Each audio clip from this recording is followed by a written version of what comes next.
Nasa kalsada pa rin ang ilang residente sa Cebu para sumigaw ng tulong dahil sa kawalan naman ng tubig sa kanilang lugar. Habang sa Bogos City, patuloy ang dalamhati ng mga pamilya sa nakaburol nilang mga kaanak na nasawi sa lindol.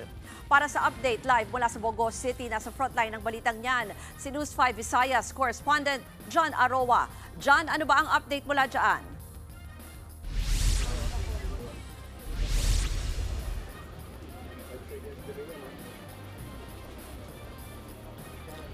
Bukod sa wala ng tirahan o mawala ng tirahan o wala na ring makain at mainom na tubig at wala na ring matitirahan or hanap buhay, ay wala nang masasakit pa sa mga kapatid natin dito sa Cebu na nawalan ng kanilang mahal sa buhay.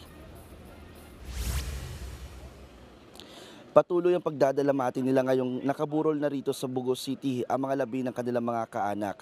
Nasa 11 mga nakaburol dito ngayon sa Barangay Binabag. Sila yung mga nasawi matapos mabagsakan ng malalaking bato ang kanilang bahay. Kasunod ng pagyanig ng 6.9 magnitude na lindol dito sa Cebu. Isa na nga yan ang 17 anyos na si Lady Jane na ayon sa kanyang mga magulang ay ginising pa raw sila noong maramdaman ang lindol. Agad tumalon si Jane at ipinangsangga ang katawan sa kanyang mga magulang nang matabunan sila ng lindol. Ang survivor naman na si Giselle na puno ng sugat at pasa sa katawan, pinaglalamayan na rin ng ang kanyang dalawang anak dahil sa lindol. Niyakap niya ang dalawang bata nang mabagsakan sila ng malalaking bato, pero nasawi rin kinalaunan ang kanyang mga anak at siya ang nakaligtas. Samantala, Ruth, kanina habang papunta tayo, kapansin-pansin na puno pa rin ang ilang kalsada dito ng mga residenteng humihingi ng tulong. Bit-bit ang mga karatula na may katagang tubig. Umaasa silang matutugunan ang problema nila sa kawalan ng supply ng tubig dito sa lugar. Nakita rin natin yung mga hili-hilera mga balde at lagayan ng tubig na inihahanda nila rito sa kalsada. Problema ngayon sa mga residente kung paano babangon at saan kukunin ang pang-araw-araw na pangangailangan. Pakinggan natin ang pahayag ng isa sa mga nakausap natin kanina, si Nanay Dayan. Gutom kasi wala nang trabaho. Wala nang trabaho talaga. Nasa construction po ang asawa ko, trabaho. Tapos bumuo kasi yung paaralan na pinagtrabahuan niya. Pagkatapos ng Yolanda, ito na ngayon ang sumusunod.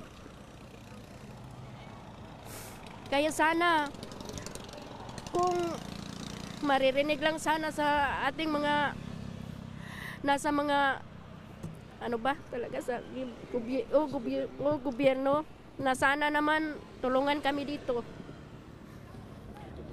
Gutom na po kami. Ruth, humihingi ng tulong ang mga apektadong residente dito sa Barangay Binabag ng relocation site kasi hindi na matitirahan yung kanilang lugar dahil lubang napakadelikado ng balikan. At kinakailangan din nila ngayon ng psychologist para sa counseling para maagapan ang brain damage na dala ng trauma dahil nga sa kanilang naranasang lindol. At nananawagan naman yung mga residente dito, Ruth, ng pagkain, tubig na maiinom, gamot at mahihigaan at tents nang sa gayon ay meron silang masisilungan. Ruth. Yan po ang Express Report ni John Aroa mula sa Bogos City sa Cebu. Mga kapatid, Ruth Cabalco, para sa mabilis na pasada ng mga balitang dapat niyong malaman, mag-follow at mag-subscribe sa social media pages ng News 5.